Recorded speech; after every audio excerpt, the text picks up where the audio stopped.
Thanks for downloading this episode from Teachers Talk Radio. You can find the full schedule and listen back to all our shows at ttradio.org. This show is brought to you in partnership with John Catt Educational, leading publishers of books, directories, educational guides and magazines aimed at schools in the UK and beyond. Enjoy the podcast. Good evening and welcome to Teachers Talk Radio, the late show Monday nights. Thank you very much, everybody, for joining us. You might be listening back to this as a podcast, or you may be joining us to listen to it live. Big shout out to Miss Albashir, who is our very first listener this evening. So thank you very much for diving into the chat that quickly, and for maybe setting a reminder for the show this evening. The idea for tonight's show really came to me a few days ago when, in fact, I was reading an article which was written by or featured one of my guests this evening, Brian Walton. And the title of the article, which was written for The Guardian back on December 31st, "Exhausted, Broken, at Risk of Heart Attacks" is the headline that they've used in the article. I'm not sure if it was Brian himself who said that, but certainly there's a range of contributors in the article talking about their experiences. So it'd be really nice to dig into that with Brian tonight. We've also got, apart from Brian, who's a head teacher of 20 years, I've also got Vic Goddard coming on initially as well to chat with me. And I thought I'd frame the title of the show under a day in the life of a head teacher. So in other words, how a head teacher's life, not just, I guess not their personal life, but how the job is done these days. How much tougher has it got? Is it still feasible? Is it still doable, as a job? And also thinking about the pandemic and how that might have impacted headship and how heads are thriving or surviving. It was reported recently that 1 in 3 head teachers plan to leave in the next 5 years. And in fact, we've seen reports even in the last year about this sort of exodus of head teachers. So we're certainly going to discuss that this evening as well, in terms of how that is going and whether my guests think that that's happening and how we can prevent it, how we can get more people to want to go into headship or leadership. We might touch on Ofsted, we might touch on the upcoming strike action, all the rest of it. It's a difficult time to work in the profession, there's no doubt about that. And it's probably got even tougher in the last couple of years. It was already tough before, but I think the last few years has really toughened it up even more. So I'm not sure Vic has joined us yet. So I'm just going to talk, hopefully, to my first guest, which is Brian. Brian, if you want to unmute yourself in the bottom left. Hello, how you Hello, doing? how are you doing? You okay? I'm all right. Have you had a I'm okay. Have you had a busy day at work?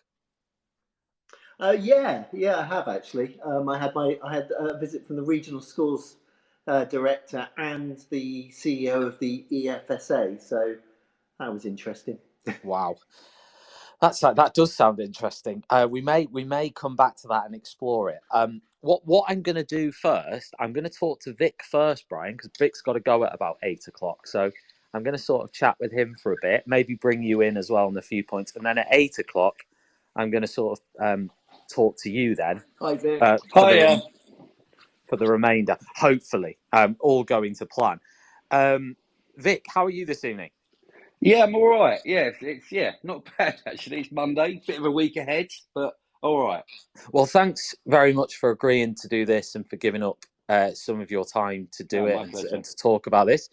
As always, very generous with your time. I just want to say in advance as well that this show is brought to you in partnership with John Catt Educational. If you want to find out more, go to johncattbookshop.com. Have a look at their latest titles. We've got plenty of shows coming up on Teachers Talk Radio in the next sort of month or two, where we are going to be exploring some of their new releases. Really exciting to hear from the authors who are releasing books at the moment, so look out for those. And also just to say thank you to John Catt for supporting what we're doing at Teachers Talk Radio. Vic, I want to start with, and I've written down a list of questions here that I wanted to ask. A list of things I wanted to discuss, I should say. So I've called the show A Day in the Life of a Head Teacher. Do you think that being a head teacher is still tenable as a job for the majority? It's still, that's really depends on the context you're going in. I think there's yes, of course it is, but it's certainly not the individual job it once was. I don't think it's, there's no Superman pants on over trousers to be a head teacher these days. You've got to rely on a team. So I think it is achievable, but only if you've got good people around you. How long have you been doing it for now?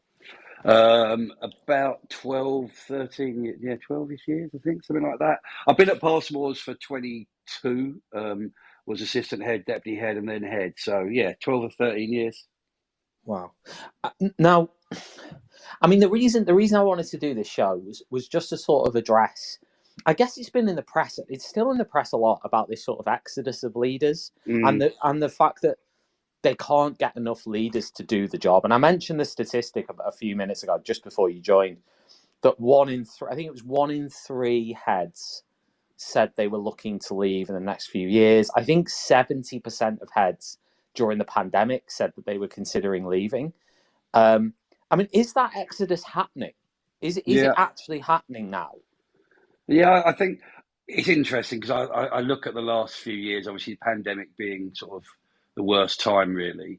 And I've never had conversations about what happens after headship with anybody, fellow heads or anybody else, but I certainly had that conversation during that time and since that time with people looking at, life beyond being a head. So I think, I think there's a crisis. There's a crisis brewing, and unfortunately, we've got a government that is supposedly pro-business but doesn't seem to understand market value and market forces. Because if we can't find enough people to do any sort of job, you tend to look at your paying conditions, and or instead we just get shouted at. So I think, it doesn't surprise me because Ofsted is so crucial in a head teacher's life. It makes or breaks you, and then you haven't got the money to do it with, and you can't recruit staff. It needs to feel achievable. So it's no great surprise that people who've been, who are heads are thinking there's easier ways to earn my money, because I'd imagine there is. Yeah, I mean, I was going to ask you, what are the key challenges today? Like, if you had to pick 3, say, of the top 3, when you wake up every morning, if you like, what are the top 3 things that you worry the most about that make the job harder as a head teacher? What a good question. I'm gonna cheat and give a supplemental, because obviously, depending on where you are in your Ofsted cycle of courageousness, i.e. if you've just had one or they're due, that will always be in your mind if you're in the window. So that aside, take that as given. That will always be there if you're in the window. Beyond that, it's staffing and making sure that you've got enough good people. Money, can you resource what you want to resource? Both of those things are vital. And I guess it's just the third one's probably around. It's probably around that has probably changed since lockdown. I think prior to that, it probably would have been workload. Now it's probably challenging parents and challenging children. I don't hide where I work. I work in quite a disadvantaged area of the world, and COVID hasn't helped people become more accepting, I don't think. And certainly there's a real vehemence in people about them having to be right. I've got one opinion, you've got another opinion. Well, your opinion has to be wrong and mine has to be right. And I think running into that unknownness, or that difficult parent interview that you've got in your meeting you've got in your diary, they would be the things that would be anxious. And COVID just expanded that. A, people are angrier, and B, they had nobody else to moan at. Normally they would have gone to their boss or possibly the doctor or somebody else, but all they had was us. So that's certainly that fear, that dread, waking up knowing you've got a challenging one is definitely something that affects. It doesn't affect everybody. I'm aware of that, but that certainly for me is a difficult part of the job. Do you have like a code or something that you think of in your head before those situations with parents? And I mean, I don't know whether you could, obviously, without mentioning names or anything like that, maybe you could give us an example or two about meetings or situations you've been in to sort of exemplify what you've just said. I guess it's when expectations are unreasonable. Be that around, things like attendance are often one. So we send out the half termly attendance letters talking about where your child is, etc. And I make sure that my data team who send it out let me know in advance when it's going out, because I know that I'll get a rake of abuse after that. My inbox will be absolutely pinging. And the end of terms for us. I guess it depends where you work. So for me, the end of term, the last week of any term, but specifically Christmas and summer, parents are at their most challenging. Then I get emails or calls about things that have happened several weeks ago because they realise they've got to get something off their chest, or that they're basically anxious about having their children home. And Christmas is an anxious time for lots of our families. So I think it does come with. It does sort of come and go, and there are more peak times than others. But it certainly is. It's something that's there for me. It's that unreasonableness that you don't know where to come back. It's the Facebook arguments. I'll be honest. That's what it is. It's the one where a little bit of knowledge is a dangerous thing, and they've got a few people to support them on Facebook to make them feel like they're right, and then it becomes just a battle of wheels. And I'm not a person who goes, "Well, I've made a decision, so that's it." Do you know what I mean? I'm always open to being wrong, and so I'm always going to have that conversation. But it does come a time where you have to go, I hear you, but this is what's happening, and that's not a nice place to be. Have you ever been on the receiving end of like a bit of a media pile-on or social media pile-on at school? I mean, you didn't feel you could control. Yeah, we had an incident a couple of years ago where a young person was assaulted outside the school by an adult sister of a child at the school. And that was obviously a very local issue, and Facebook was at its worst at that moment, because you can't defend yourself on there because there's a child at the centre of this, or children at the centre of this, and so Facebook pylons happen quite regularly. I have to say, I just don't do Facebook. I often get sent messages from staff going, "This has been sent on Facebook. Do you want to see it?" No, thanks. I don't need to see it. I don't need to see it. So that happens. I mean, I've been in the Daily Mail several times for uniform things and other things. Hair colour it's always difficult in the fact that it could be that parent's been completely unreasonable and you've given them plenty of time. But what you don't want to do is isolate the child by biting back. So you just have to swallow and and have a chat at home, really. But they're difficult. I'm interested to know, because you said you've been doing this for about 12 years as a head teacher, which is a huge amount of time in this day and age, isn't it? The job. I mean, back like 20 years ago, that probably would have been like, "Oh, you've just started." This is like, right. No, I've done D-Day, and I've done I've done the North African campaign. I'm coming out of the back end of the war right now.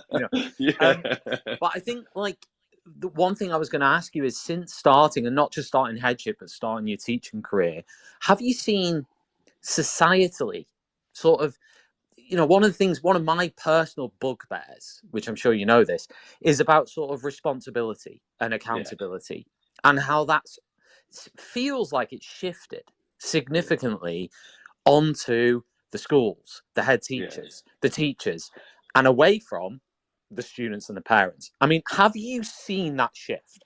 It's as bright as anything you could possibly see, really. It's the idea that we young people have always known their rights. I remember, telling teachers what they can and can't do when Yeah.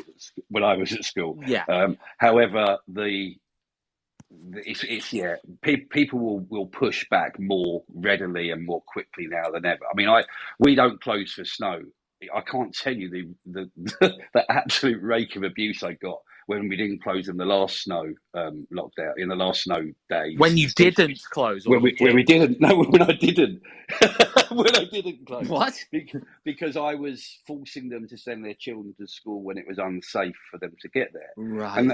And no matter how many times you say, I don't make that decision for you, my decision is, can I open the school safely? And if the answer to that is yes, can you get your child there safely is your decision. You're the adult. But of course, you can only say that so many times before you come across as rude.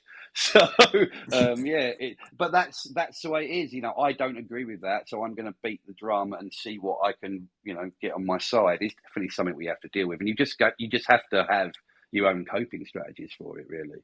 But what's been the sort of tipping points towards that? How have we got there? Social media. I mean, social media is social media. Yeah. Facebook, Twitter. I mean, less so Twitter actually. Facebook is the cesspit really, where you find all sorts of horrible stuff lurking, and people just people want to feel validated in what they think and say, and the easiest place to do that is to say that to as many people as possible, because you'll find somebody that will validate your viewpoint. And I think that's that sort of public meeting space around that is one that has become, toxic. I mean, the moaning pages, Harlow moaning and Brentwood moaning and all the others, I just don't go anywhere near those, but I know others silently scrutinise them. But for me, my life is far too short for me to worry about that. If it really was an issue, they talk to me. I'm not hard to find. So you're saying, this sort of growth in parental power, let's say. I think outrage. I think it's parental outrage. I don't think there's any more power. I don't. Bottom line, I should make those decisions, and of course, parents can go to the press. I mean, obviously, since doing the TV thing, I used to get threatened with going to the governing body. Now I get threatened with going to Channel 4. That's okay. Do you know what I mean? That's fine. That's fine. But yeah, it's not parental power, because I don't think the power has shifted. It's parental outrage is much quicker to spark these days. This show is brought to you in partnership with John Catt Educational, a leading publisher of books, directories, educational guides and magazines specifically aimed at forward-thinking schools in the UK and beyond. Have you checked out their latest releases? Don't miss out! Visit johncattbookshop.com to explore their full range of titles and advance your own professional development today. Happy reading! Yeah, I mean, just on a personal level, if you've had a day, let's say, because, I mean, if you're saying, I'm presumably, from my experience in schools, this is probably happening quite a lot. You're probably getting these parental complaints and these outrages semi-regularly. How does that affect you on a physical, personal, well-being level when you leave school? Yeah, the pandemic got me. The level of responsibility in the pandemic. I mean, I was going to bed feeling sick, waking up feeling sick, to the extent where I was very strongly advised at home to speak to the doctor about getting some help, and I did. So I've been on anxiety stuff for 2 or 3 years, I guess, and that's partly.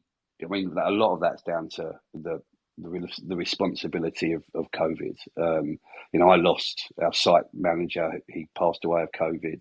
Now, did he catch it at school? I don't know. If he did, could I have done something about it to make it less?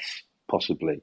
So that level of accountability, where I was so reliant on good information from other people, from somebody having my back, so I could have everybody else's back. That left me feeling really quite vulnerable and isolated, and it got to the stage where then I'd see something in my diary and that would tip me over the edge, and you get into this cycle of anxiety. And I'm a stick on grin kind of guy, you know what I mean? I'm not going to go around there going, "Well, it's me." I'll put the false face on and get in and get on with it. But that isn't always healthy. So I was very pleased when I spoke to somebody and got some support, and also got to understand why I was feeling like I was feeling. But yeah, it's not nice. I think I'm quite a nervous character anyway, Tom. So I think that's part of it. Yeah. People, yeah, that's part of my nature. But yeah, that was unpleasant in the extreme because you knew whatever decision you make, somebody was going to come back at you about it, and they were going to probably come back at you quite nastily. That's thankfully eased off now. Yeah. They still don't all agree with you, but they probably don't call you names about it or send you death threats, which is what was happening during COVID. I mean, were there points, and I'm talking not just during the pandemic, the deepest, darkest pandemic phase, but even going back before that, how many points have there been in your 12 years where you've genuinely thought, I'm going to pack this in this summer, or I'm going to pack this in at Christmas? Rarely. No, Okay. rarely. Yeah. Rarely. I love my job. This is something I've aspired to all my life. From the moment I knew what job I wanted, I knew that I wanted to be a head in that job. So I've never. There's probably a couple of occasions where I've gone, "Am I the right person for this job? Should somebody else be doing it for my sake or for the organisation's sake?" But then, you talk that through with somebody you trust, or you sit and dwell on that, and you think, well, no, just get over yourself, Vic, and get on with it. So I think I got spat in the face by a student when I was an assistant head.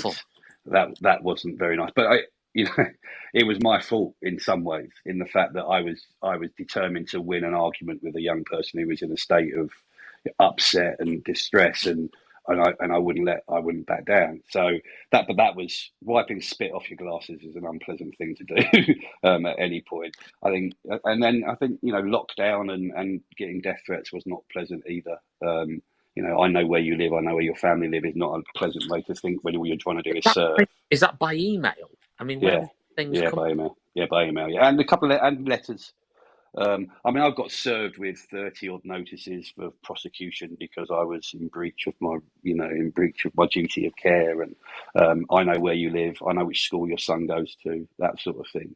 That was highly unpleasant, and then the job wasn't worth that.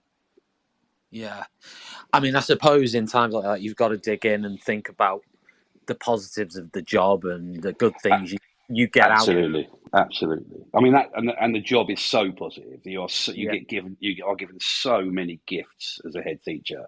Be it, it takes, sometimes you have to take a step away from it to realise how privileged you are when a child chooses to trust you. Even open evening. Now, I look at our open evening in September, like all the secondary schools do, and the fact is that those families walk around our school, listen to me and my colleague waffle on in the open evening talk, and then they trust us with their most precious gift. What a privilege that is. It's hard when you're being called names sometimes to remember that. Yeah. But that it is such a privilege to be trusted by so many people in a community to look after their child and to help make them the adult that their family wants them to be. That you have those moments. And also, however difficult your school is, it will still only be a tiny percentage of the young people that are making those difficulties. And for 95, 98% of the time, absolutely, young people are amazing. So you do have to have some balance. I say you need to step outside and have a word with yourself, Vic, every now and again. Just take a pill. It's difficult though in the bubble, isn't it? Because I mean, as a head, and obviously I've never been a head, but if I was, I would imagine in the day, right? Unless you've got a really supportive governing body or very active, very involved, that are there all the time, I'm guessing it can be a bit lonely in terms of who am I going to speak to right now when I'm on the verge of tears after this has happened? Yeah, maybe. I guess yes and no. I think I am the most supported member of staff in my school, I would say. I think, I've been there a long time. I've got a very stable staffing, but I can't underestimate how much support and encouragement I get from them in doing the job. And I know that's a two-way street, but I feel very privileged. I laugh every day at school. I mean, properly laugh. I don't smile. I laugh, and a big bet. God, how lucky am I to have people around me that I can do that with in my job? I think my relationship with my PA is vital. Yeah. She knows warts and all what I go through, and when we were filming for Educating, it was the one office I said they couldn't put any mics in or any cameras in. Oh, really? Because I knew I needed to go somewhere and have a good swear or fart, possibly. But I needed to go. I needed a space somewhere where I could just be me. And she's fantastic at that. So I've got a real that's a very close support network, really, I guess. Yeah. I mean, we're running out of time because I know you have to go. Sorry. Oh, it's fine. I wanted to ask you about before we go. You mentioned Ofsted. You sort of mentioned them a couple of times. I know you liked a tweet of mine as well. I think it was yesterday.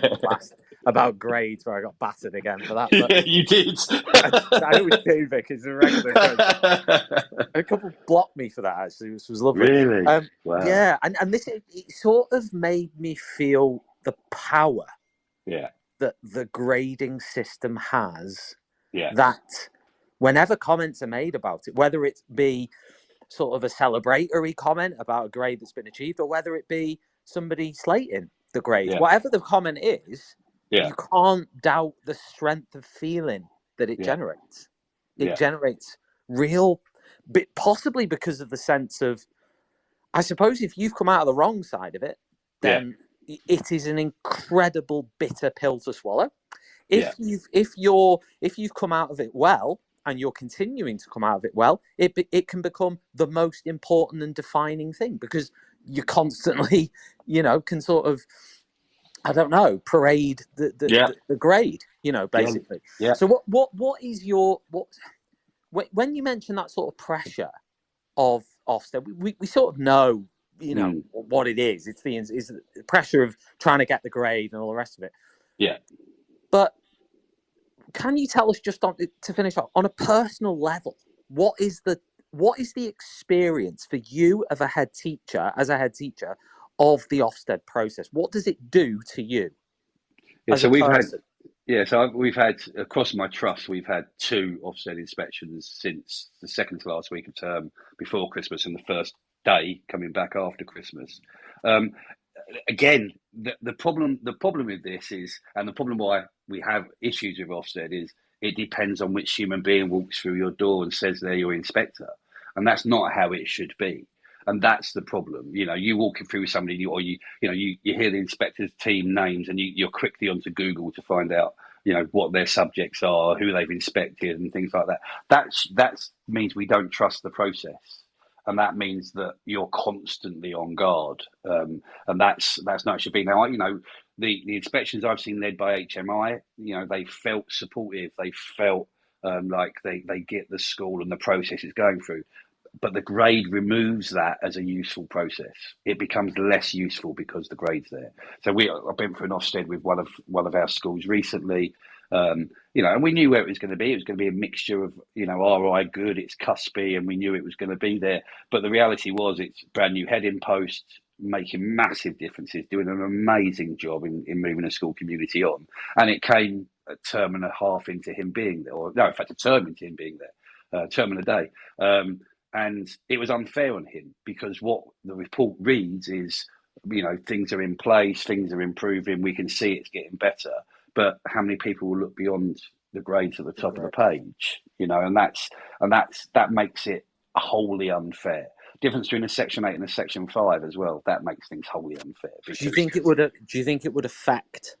I mean, you must have seen it over the years. That sort of situation must actually trigger heads leaving, or trigger real stress. Without a doubt. I mean, we got an outstanding back in my first or second year of head, back when contextual value added was important.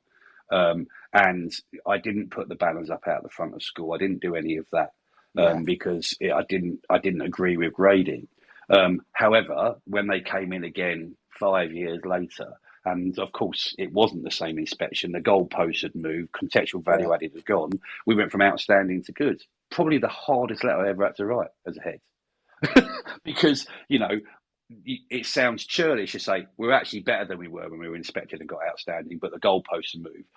How many people roll their eyes at that and go, oh, really? Yeah, we don't believe you. And that's the bit that doesn't work. Because you're not good enough anymore. You've lost your grip on it. Yeah, absolutely, and that's the bit that makes it unfair, because I'm happy for a HMI to come in and say this doesn't look like it's quite embedded yet, or this isn't quite doing what you think it's going to do. You need to work on this.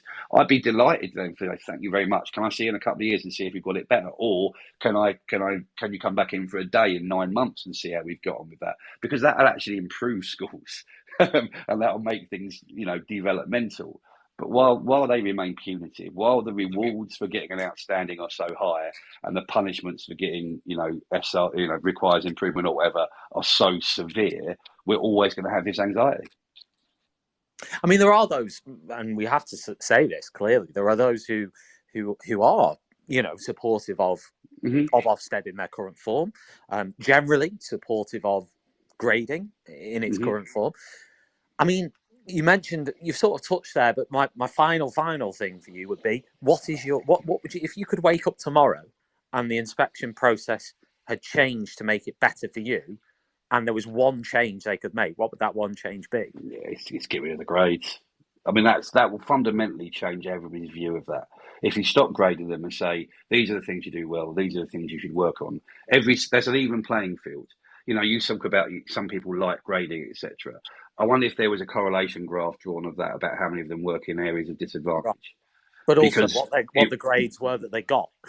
Yeah, absolutely. Because we know. I mean, the facts are there. You can see from Ofsted gradings, it's harder to get a good in a disadvantaged area than it is in a non-disadvantaged area. And whilst that is absolutely irrefutable with the data, but nothing changes. What can you? What are you supposed to do if it's that clear? We can't meet our recruitment targets as teachers, so. If we can't meet our recruitment targets, we can't run the schools. Therefore, there's something wrong with paying conditions. It's as simple as that. One thing is an obvious indicator for the other, and that's the same with Ofsted inspection. So until somebody's honest and goes, actually, weighing a pig doesn't make it heavier, so I'm going to stop, then we're not going to get any better. Vic, it's always a pleasure to talk. My pleasure. Thanks ever so much for coming on, mate, and all the best for the rest of the Yeah, and thanks for the invite. It's an absolute privilege to be invited, and good luck. Thanks, Vic. Cheers. Cheers, Ben. I've now got Brian coming. Just before we talk properly to Brian, because I kind of cut him off earlier. I just want to remind everybody that John Catt are partnering with us on this show. You can click the tweet, which we pinned to the top of the space, to see their latest releases and check out what they've got coming up. And we've got lots of shows coming up on Teachers Talk Radio as well from John Catt authors. So do stay tuned on ttradio.org and look out for those shows to come out. Brian, you can unmute yourself again now. Now, come on, don't be too happy. You know what? Throughout my career, I've been in the room many, many times with Vic, and I've never, ever had the opportunity to just have a good, long chat with him. So, typical. Oh, that's a shame. Yeah, you had to go at 8, but It's always a pleasure to listen to, though. He really is, isn't he? Now, listen, talking of privilege to listen to, I've been really looking forward to talking to you, because I've read a few of your tweets. I read a tweet that you put out, I think it was yesterday, the day before last. Sort of, I mean, correct me if I'm wrong. I'm reading The Guardian. I've read The Guardian article again that you put out. It must have been a few weeks ago that you were interviewed for that. It's a picture of you in it. And you sort of said you're thinking of packing it in. Where are you up to with that? It's funny. I'm going through a difficult period of being very positive again. But so basically, I was outed in that article. I was talking to the journalist, and I have been talking to my governors for quite a few years about succession planning. I'm 53. I've been a head teacher for 20 years. And frontline headship, as Vic has said so well, is a stressful role. And what I don't want to do is go out of my career on a negative, because I finally can't quite do it anymore.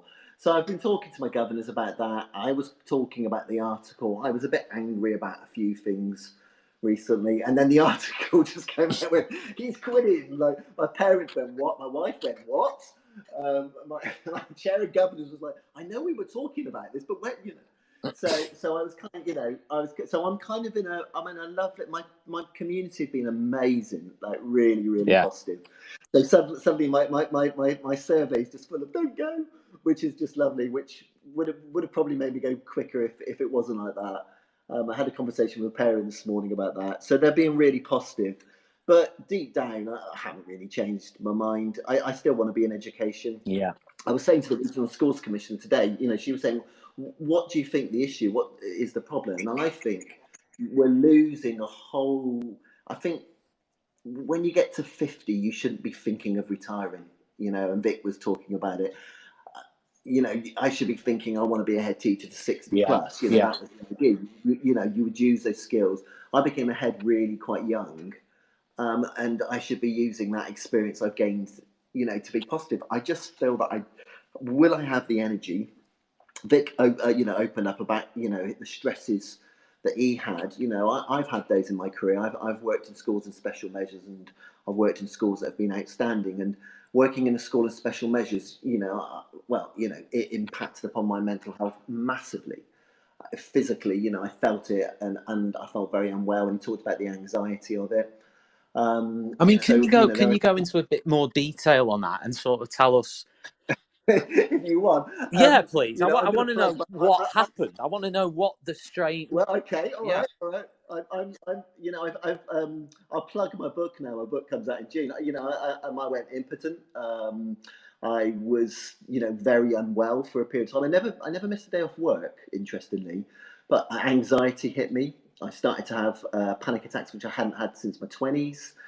I started to really doubt myself and believe that I couldn't do the job. And not want to be in a school, which, as Vic said, I love this job. It's just, I was excluded from school myself. I had no opportunity to ever think I would get into education. I became a teacher. It was the greatest job. And then I became a head teacher. And I don't think of anything else I would have wanted to do in my life whatsoever. I'm just lucky that that's happened. Then to suddenly think, I'm not going to make it to this point, to 47, 48, what am I going to do next? Once you're in the kind of driving seat, you take that decision to be a head teacher. It's a really difficult one to go backwards from. I could go back into teaching, but I've kind of lost some of the skills and the craft that I had there. Yeah. So where do you go as a failed head teacher or a head teacher? Where do you go? Where do you go? Yeah, and you'll become a consultant or an Ofsted inspector. I don't know. Where do they go? But so tell us more about this experience then. That you said, you sort of have there. You've touched on it, but I mean, what were the pressures? Because I asked this to Vic. I said, what were the top three? The top now, I would say that the top three is I would have put safeguarding in there myself. I think, and Vic was kind of touching on that. I think that the pressure of, I run a really large school, and we're a special school as well. So we're a 0 to 11 provision, and we're an all year round provision. Within the mainstream school, there's a 50-place special school in the heart of it, and there are complex medical and complex social, mental health issues that come with that, and living with that on a day-to-day basis. Though Vic also picked up on the fact you've got a team. I've got an amazing team at my school, amazing governors, amazing teachers, and an amazing senior team. It's funny, I was talking to my assistant head from last year, who's now a head. You can't really say what it's like until you're actually being the head. As a deputy, you can feel it, but ultimately, you're never the person that actually the buck stops with you. Responsible. Yeah, it's yours, and ultimately, that as well. And as a deputy, you can feel it. As a senior teacher, you can feel it and think, "Oh, this is rubbish. I don't like this." But as the head, you go home and you are it. It is. It's you feel you should never really say it's your school, but ultimately you're the head teacher in the boat. No, I get you. I really get that point. I mean, so I think you take that on, and I don't. It doesn't hurt as much after 20 years as it might in the early years. If someone put something up on social media with me, I'd be writing a 3-page reply to that person and trying to, walking around for the weekend going, how dare they? What? Whereas now, I really genuinely, it's interesting. There was a Facebook thing that blew up on Friday this week, and I just wrote to the whole of my reception early years people saying, this is not the way to deal with it. come and talk to me. Don't, no one's come to talk to me. Come and talk to me or the class teachers, and we can solve this issue. Social media doesn't solve it. Yeah, I mean, have you, because I know Vic was taught quite extensively there about this idea of parental, well, he called it parental outrage, which I thought was quite, was quite a good phraseology. That's a nice way of putting it. I think it's not just parental outrage. I wrote to social services today because something that, a social worker had written an email to one of my members of staff. I think there's a sense of fragmentation in the system.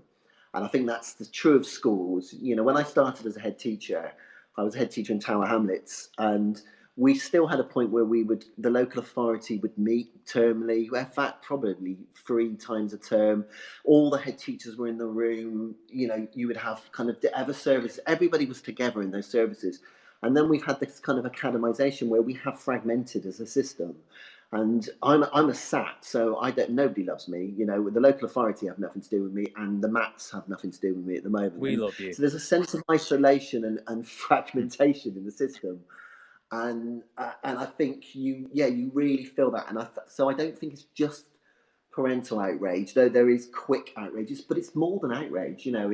It's tribunals for SEND. These are all on the rise. The number of kind of the fact that we can get CAMS referrals, and we and mental health nurses and nursing and everything, and there's an expectation that the school is now that front line. So housing, I'm dealing with housing, all those things. I mean, I put it to Vic about this idea that responsibility and accountability, one of my bugbears is sort of this idea that responsibility and accountability has gone away from parents and students and towards, schools and teachers and whatever. And that's my personal opinion, not the view of anyone else. It's my view. But I wondered, have you, because you've been doing this for 20 odd years, what are the things? Almost 20, yeah. Yeah. I mean, what if you were to sort of pick a few things? You've mentioned one of them there, which is I guess the format and the way, you meet with other people and heads and whatever, network. But can you pick some of the things that have changed since you started, for better or worse? I think that's one of them, definitely. The system itself is fragmented and broken in many ways, and it's a real shame, because even though we're looking at matting at the moment, and the main draw for me of joining a mat will be the sense of being in a family again, the sense that there's a small group of us that are accountable to do something together, and you're not alone. It's a shame that it's taken. Because that's still a shame, because then there'll be another mat, and we won't really talk. And education is like everybody's business, I feel, and therefore I think that's gone. That system is a big issue. What else would I say? I think the Ofsted system. I think we're our own worst enemies as well. As much as I have bugbears about Ofsted, I've never really had a bad experience. I've been in schools and special measures, but I've kind of gone in afterwards, and they've been quite positive experiences. I've gone from having a school in RI to outstanding, and that was the worst thing that ever happened to a school, outstanding. And I totally agree with Vic in the sense of get rid of the grades. I've been saying it for a long time. Just say what we're doing well and what we need to improve on. So instead of just for anybody, I know we've got a few American listeners listening. Good. I should say good morning to Stephanie Dominguez, who's currently listening from San Diego, California. Good. Nice. Would that be morning? It probably is morning, but we've certainly got some international listeners listening. So I thought I'd explain to those international listeners. Ofsted is our, if you like, schools inspectorate in England. They go in and they inspect schools, and at the moment there are 4 grades: inadequate, requires improvement, good, outstanding. And what Brian is suggesting is that instead of those 4 grades, there could be 2. I wouldn't even call them grades. 2 things. No, you're either good enough, or you're either doing a good enough job when you've got problems, this is where we move on. And do you recognise those problems yourself, and what are you doing? And I know Ross is here, and I'm pretty sure it might have been him or someone else, but I know a few years ago that was something that was suggested, that having those 2 things instead of 4. And I'm not ahead. I've never been ahead. but I have obviously been in schools where they've been in the cycle of inspection, and I just think those things would be massively. That would be a massively helpful thing for everyone in the system from top to bottom. Yeah, when Sean Harford was around and Ofsted were having the nice space of Ofsted, which I think there was a period of Ofsted where it seemed like it softened and it invited us in. You know, he always said that, oh, but you know, parents want it, Brian. You know, I don't think they No. do. Most parents love their local school. You can be in a town and one of the schools can be an RI, the other one can be outstanding, but you'll still get diehard parents who, you know, I went to that school and I want to go to that school. This whole grade thing is just, it puts schools up. But then heads are their own worst enemies. I keep seeing it, you know, when we got outstanding, like Vic, I was different. At first I went outstanding, Feb 12, Feb 14 on my Twitter profile. What an idiot. And, you know, the more I kind of think of it, I just see people do it. You know, we advertise it ourselves as head teachers. I you know, agree. we keep that riff and that plate spinning. And in some ways, you know, because if you get it the first time you get it, it's like, wow, this is amazing. And then a couple of months later, when you're thinking, do I want to be in a school that thinks it's already, you know, and I don't. I genuinely want to be in a good and an aspiring school, or just an you know, a school that aspires to do things as well as it can. I don't care about that at all. And I mean, and do you think? I mean, you've already sort of intimated that, but do you think it's a mistake? Because I put out a tweet a couple of days ago. I mentioned it to Vic there. You probably heard, and basically I was saying that if you put, whether it's a teacher, middle leader, head teacher, whatever, governor, it doesn't matter. But when you celebrate a grading publicly, do you endorse the grading system? In my opinion, yes. But that's not something that I'm saying you should be, you know, I'm not like guilt tripping people who do. I can understand why people do it. It's a huge high pressure system. But ultimately, my point is, whether you like it or not, it does endorse, in my opinion, it does endorse it. So whether you sort of like, you know, regardless of the fact there's a lot of reasons to do it, it does perhaps fundamentally endorse it. That's my opinion. Yeah. I mean, you know, Ofsted shouldn't really care. It's the whole, you know, without fear or favour, you know, as we go about. But and I understand why schools will. The schools go on incredible journeys. They have incredible narratives attached to them, and sometimes it's like, oh my word, you know, we've got through this, and I can understand that. Yeah, I mean, I can totally understand that. But ultimately, like you've just said, I suppose you've still got the choice fundamentally whether to do one thing or do the other. And I don't know. I'm not saying it's not an easy choice, because it's not. You know, whether to sort of plaster it everywhere and or not.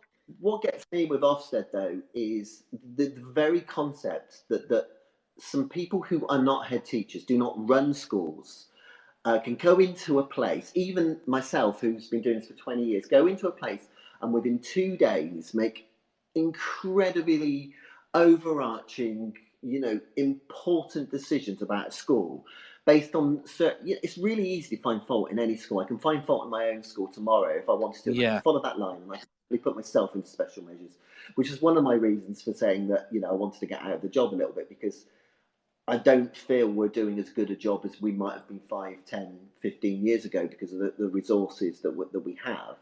So you can do that. You could probably put any school down that you wanted to, and you could find fault, certainly now that the curriculum is so complex.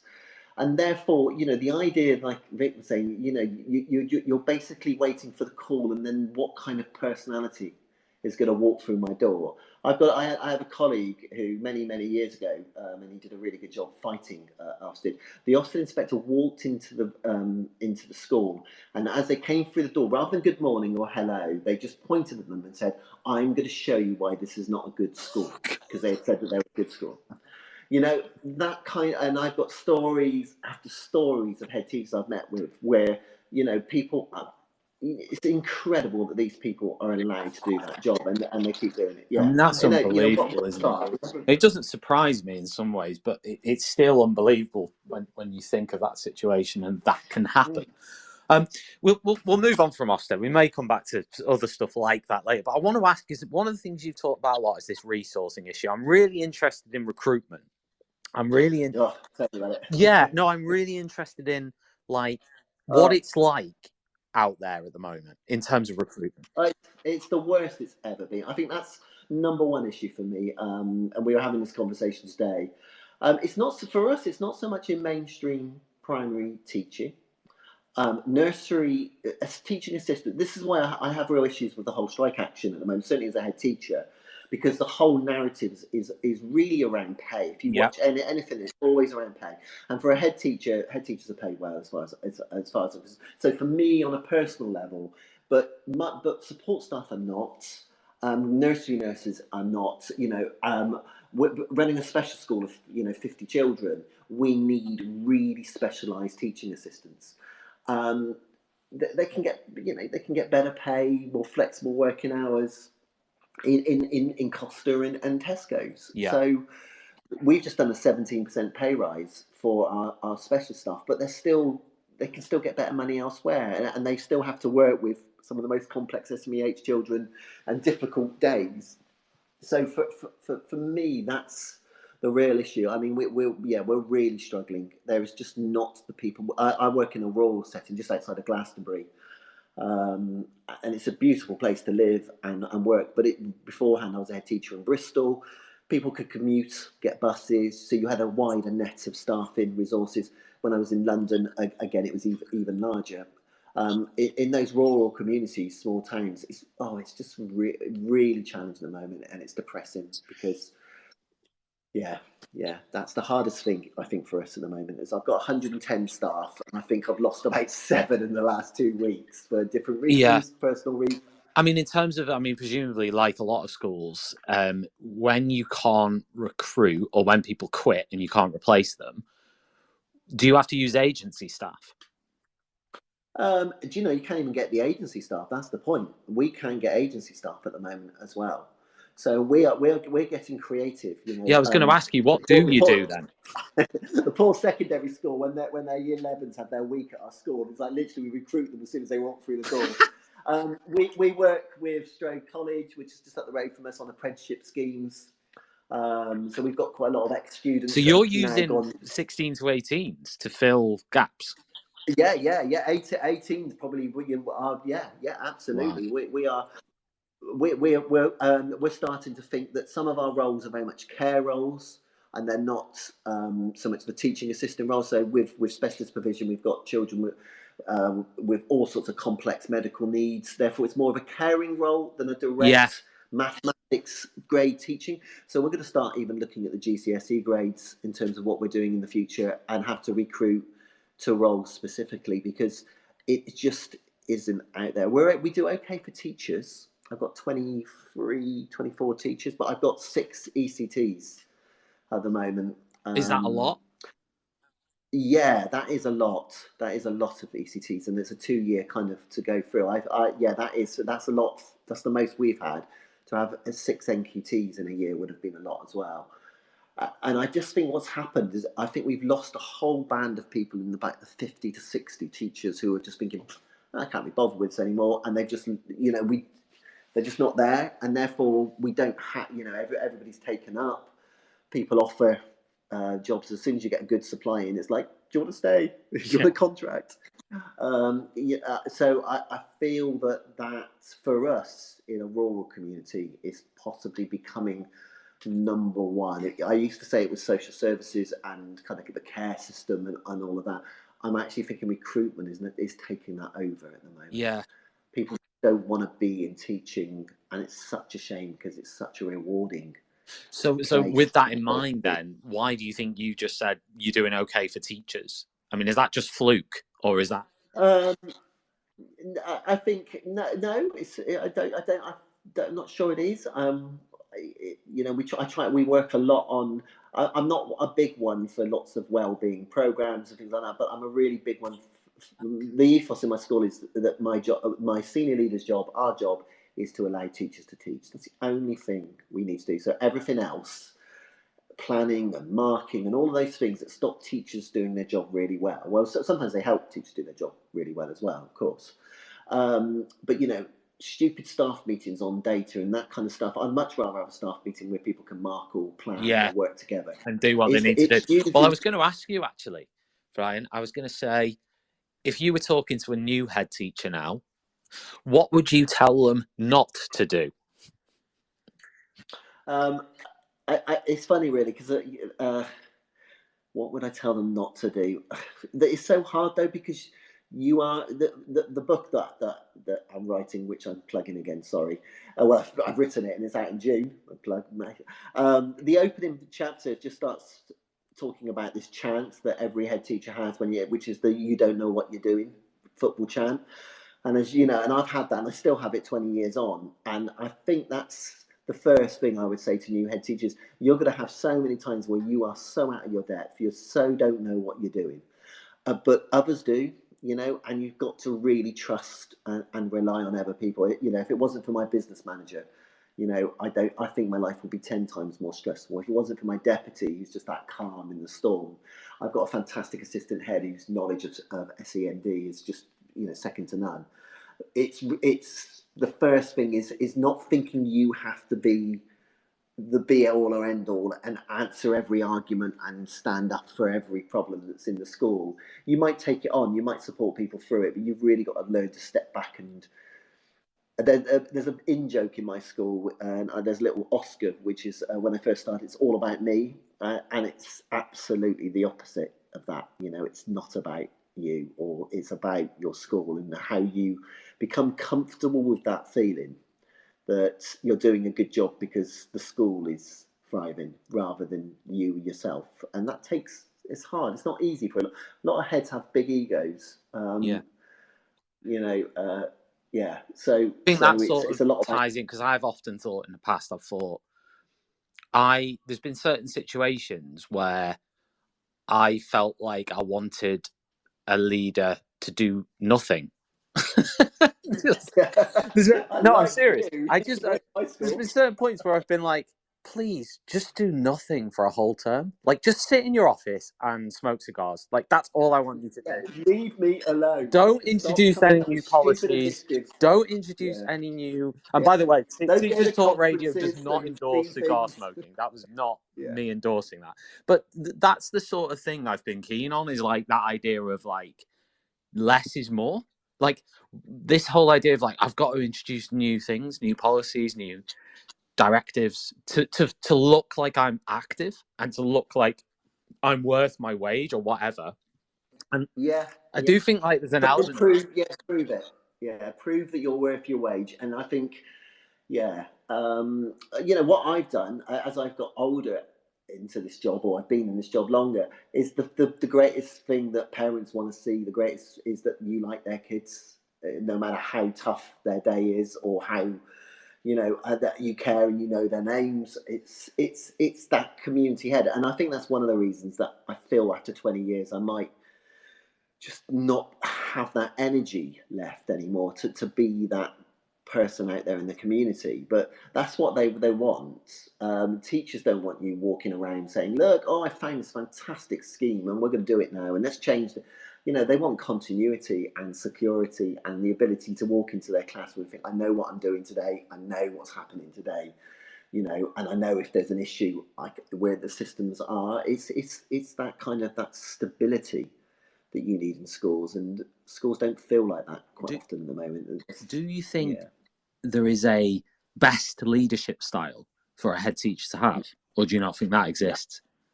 No, I mean, I've seen all sorts in my time. I worked in a school once where after a staff meeting, the head teacher completely lost it and dragged a member of staff down the corridor and kicked them out the door. Which was just like, what is going? Get out of my school, don't come back. And this is a member of staff. I've seen head teachers burst into tears in front of their staff, and have complete breakdowns. When I first became a head in Tower Hamlets, I was there for the 7/7 bombings, and I was just off of Aldgate East.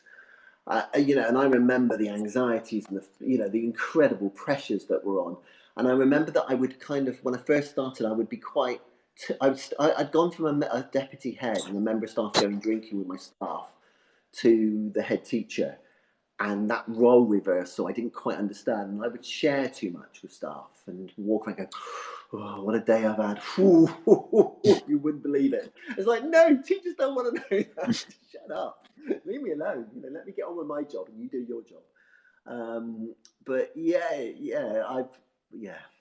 I mean, do you think, like, I know I talked to Vic a little bit about, because I know you were in this Guardian article, and you've sort of, yeah, I mean, the Guardian article sort of indicates that you're ready to go.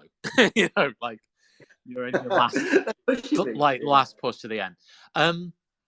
I mean, has the pandemic like sort of pushed you? Like, what's been the impact on you as a head in that? Is it like it was, for me, it wasn't as bad. is that not You know, why Vic, you feel pushed to that? Is it? No, because actually in the pandemic, I started cycling into work every day, which was about 20 kilometres each way. And so I got really fit. Yeah. because you know, when we were in lockdown, then we were open every day.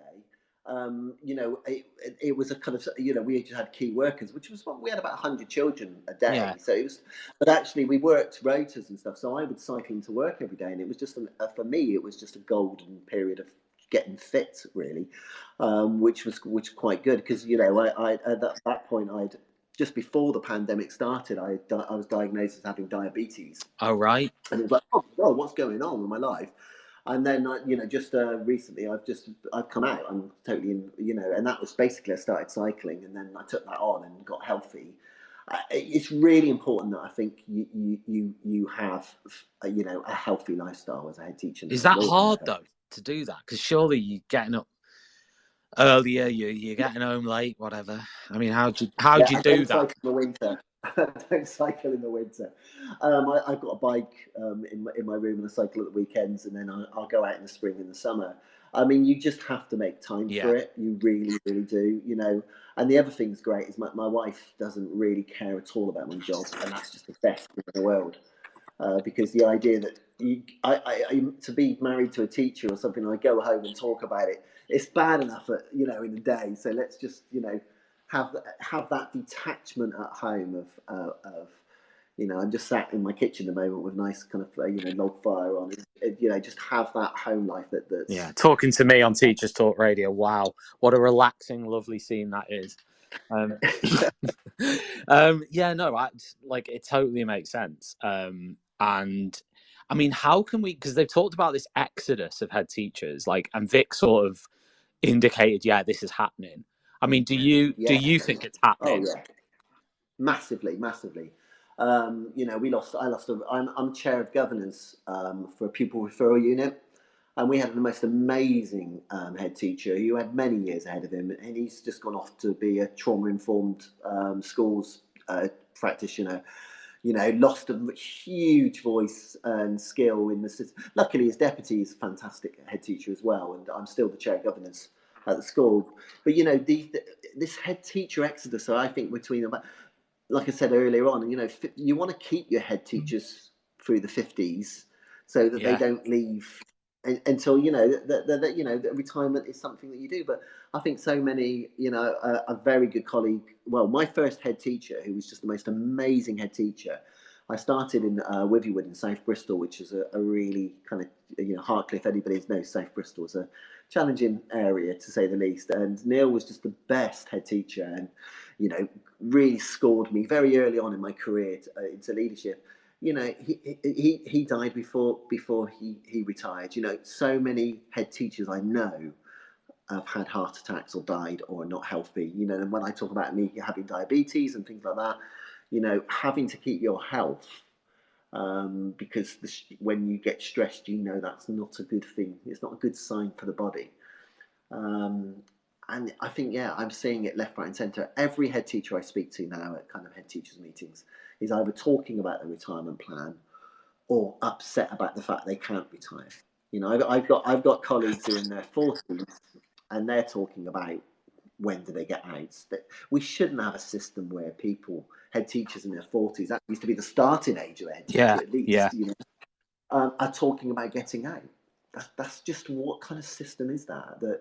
And we should have teachers wanting to be aspirational and want to be head teachers, because it's such an amazing job. And the best school for being a teacher is a head teacher is teacher, as far as I'm concerned. It's not, you know, particularly now, maybe in heads of schools. I'm still the old school where I still do the finance and HR and everything else. And a lot of mats take that away, but having someone that understands teaching and learning and teachers and the stresses of teachers should be running a school first and foremost. Yeah, and I mean, I'm really interested in that whole sort of head teacher span, like lifespan, if you want to say, like in terms of how long can you be a head teacher in the current system and keep going in it? I mean, do you think that's gone down? I think if I started now, I can't imagine that I'd last 20 years. certainly at 53, I think 73 would be. There's no way I can see that I would have the energy. Even now thinking, how do I have the energy to be in a system where you're quite isolated? Maybe if I was in a mat that was really supportive and there was a supportive group around me, that might be different. But at the moment, I can't see. I kind of wrote in the blog that I did after that article that it was kind of a young person's game. I just think you need a lot of energy to be on the front line of headship. To meet that parental outrage, to make sure your teachers are okay. You've got to be full on with the energy. But the problem is that headship's also a lot about experience. You can learn on the job. I became a head because my head teacher got sacked on the spot. Really? Wow. And the governing body as well. They were all kind of like suspended on the spot, and I was a deputy head. And then they brought in a head teacher, was seconded in, and then she left after about 4 months, going, "Oh yeah," and then they offered me the job, and I went, "Oh yeah, I'll do it." And I'm not sure that that's possible now.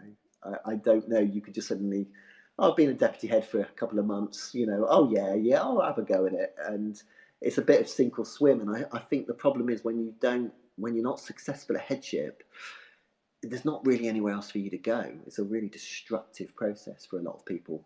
I've actually known head teachers who have committed suicide. I know head teachers, the impact that's had on family. People that were really promising who just the anxiety got to them, and these things happen. I once went into a school in special measures in which the head teacher had been sleeping in the school, sleeping there because of their worry and the job.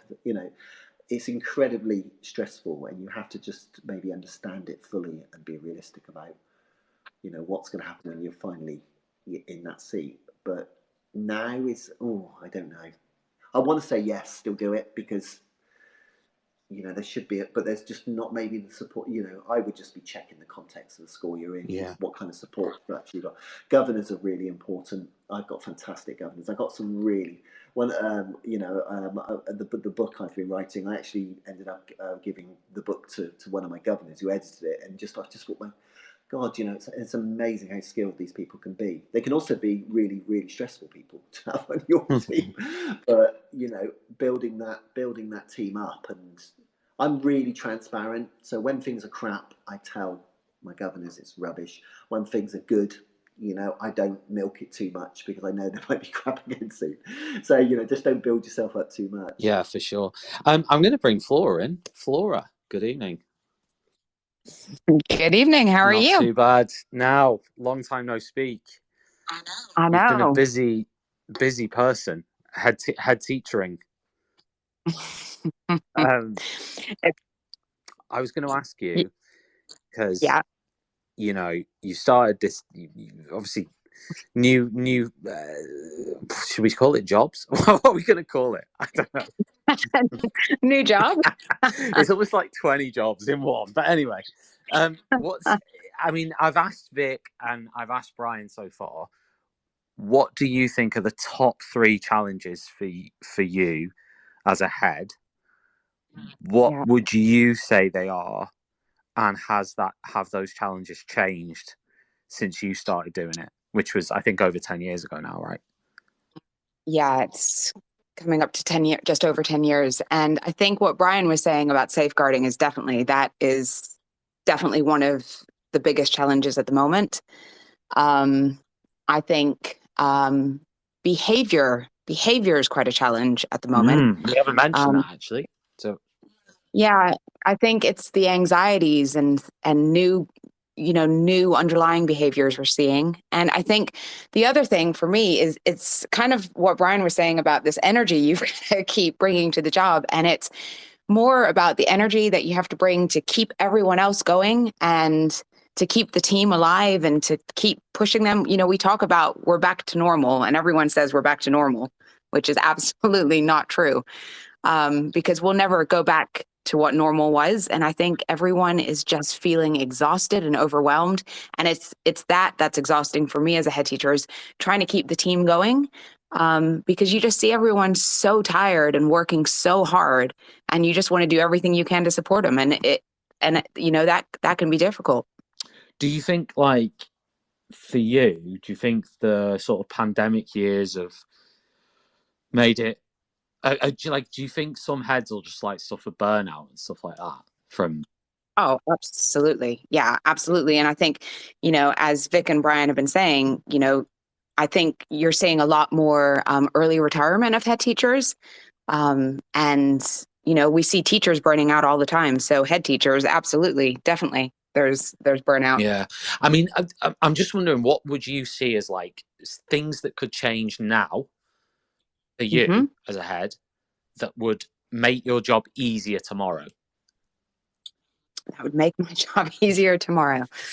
Oh, wow. And don't say not being a guest on Teachers Talk Radio, because that'll hurt. That's not. No, that's the joy of my evening. I don't know. I mean,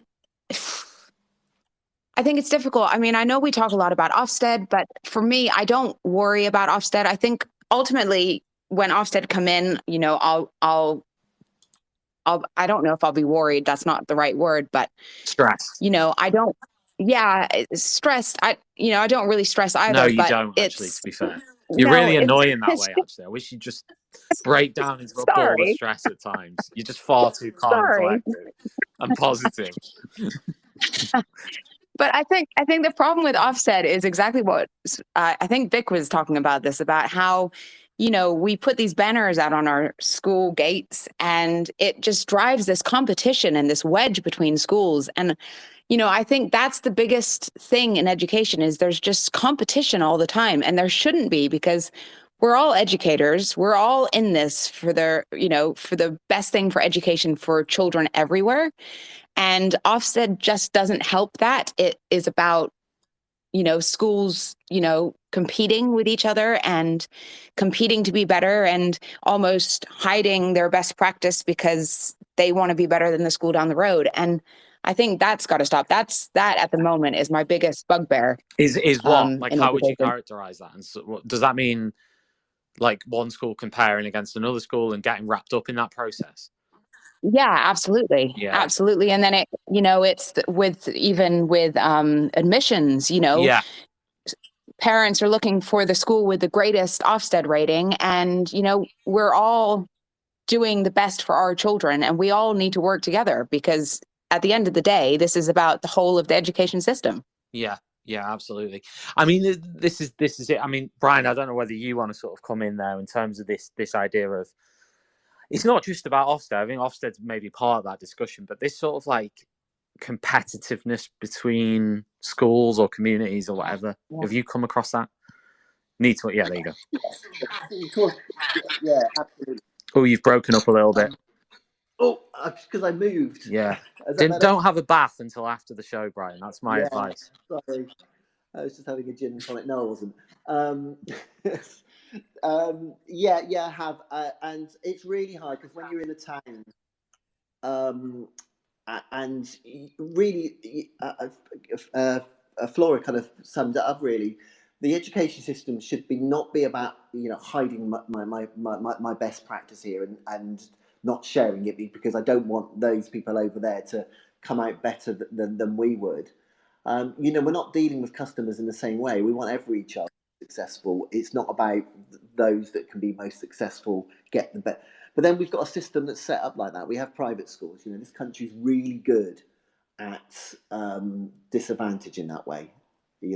Because we've been like it for 100 years plus. Hundreds of years, and it's a real shame, because there is so much practice we could share. The best practice I've learned throughout my career has been in schools in special measures and are requiring improvement, because they're usually on journeys of self-reflection and under pressure to improve. Some of the worst practice I've ever seen has been in outstanding schools. So, but having this system, SATs is the classic example of that, isn't it? Really? You're on 1 week in May, you're basically judged to be a good school or a bad school, and some people will sit in the exam factory and are very good at that and have a less broad and balanced curriculum. We're not very good in this country, I think, at being together in education. And I would include the private schools. It would be lovely to think that we all, as a country, as a system. I was really lucky. I went to China about 5 years ago, 6 years ago, to the education system there, and China were looking towards our country in terms of SEND practice as like the guiding light. Yeah. And we were light years ahead of practice in that area, light years ahead. But the investment and the way that they were bringing their education system together was just light years ahead of us. They had this ambition to make it brilliant and to get it right. They were hiding away their children with SDND at the time, but suddenly trying to think, well, this isn't right. We've got to do something about this. I think sometimes we beat ourselves up and we're harsh on ourselves, but I just don't think our system, we've talked about this a lot, the fragmentation in the system it's a barrier for us moving forward. Yeah. And politics is a classic example of making that just as bad. Yeah. Flora, I was talking to Brian about recruitment. What's the sort of situation for you in terms of that? Is that like, are people leaving? Are you having to try and recruit? Can you not recruit? Are you having to re-advertise and so on? Yeah, I think for us, it's about recruiting sort of new support staff. We've got, a high number of children with special needs who need one-to-ones, and recruitment is tough. But the thing is this, we talk about pay, and I think it was Brian who was saying about pay for support staff. Is, they could go somewhere else and work with so much less stress and get so much more pay. And the jobs that our support staff are doing in schools is absolutely phenomenal. We could not run schools without them, and the job that they do now is absolutely crucial for all groups of children across school. And they need better pay, and until there's better pay, we're gonna be in this recruitment crisis for a really long time. Yeah, I mean, I was asking Brian and Vic before what they would say to a new head teacher now in terms of what to do and what not to do. Is there anything that you might say in terms of advice or guidance or ideas, things that you'd say, don't do that? Yeah, that's quite a hard question, actually, because I think there's some things I tell myself as well. I think almost similar, I think, to what Brian had said as well, is this whole idea of not being afraid to ask questions. And I think heads often go into the jobs thinking they have to appear as though they have all the answers. And, as head teachers, we absolutely don't have all the answers. And, I think, we can be very quick to not want to put our hands up when we make a mistake as head teachers. But I think head teachers need to be the ones to always be modeling that and saying, I'm going to make a mistake, but I'm going to ask people the questions to make sure we get it right.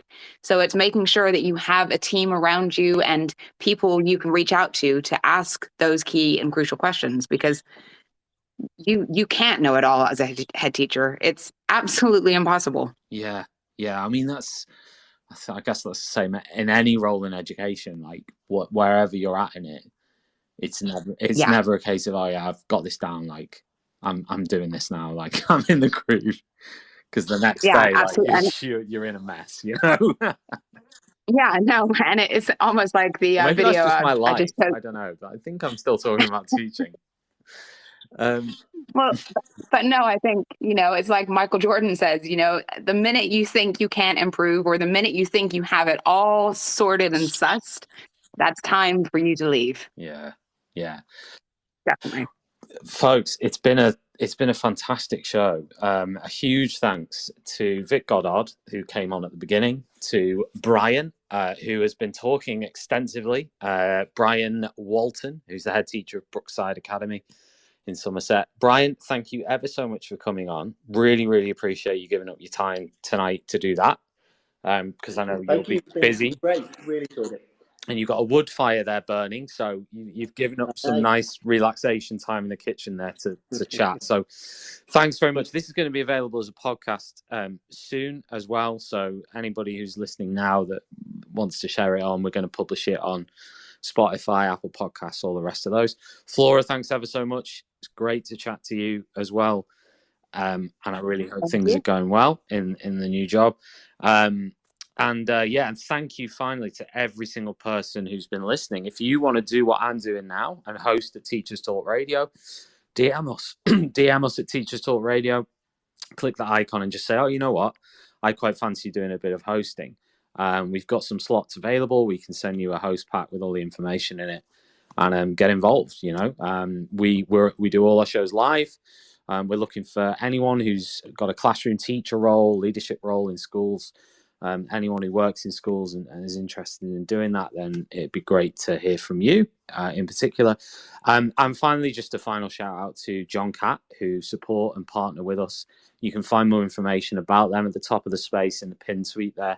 Click on that. It'll take you through to johncattbookshop.com and you can explore the range of titles they've got available for you to advance your own professional development or maybe someone else's. Maybe you could buy a book as a gift for somebody this Valentine's Day. See what I did there? It's not Christmas, it's Valentine's Day coming up. So thanks very much for listening, everyone. Take care. TTR is back tomorrow 11 a.m. with Graham Stanley live on ttradio.org. Click listen live tomorrow at 11 a.m. to listen to Graham. We'll speak to you soon. You've Good been night. listening to Teachers Talk Radio. Tune in live and listen back at ttradio.org.